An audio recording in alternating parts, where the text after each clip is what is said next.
हमारा स्वागत श्री चरण में स्वीकार हो हमारा। खुशियाँ लुटाए सारी इजहार हो हमारा।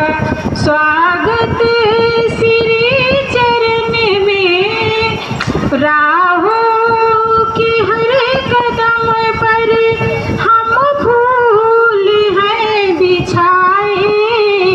आए हैं वो अतिथिगण हम आस थे लगाए। राहों के हर कदम पर हम फूल हैं बिछाए। आए हैं वो अतिथिगण हम आस थे लगाए। आने की है खुशी में जाने का गम दोबारा। खुशियाँ लुटाए सारी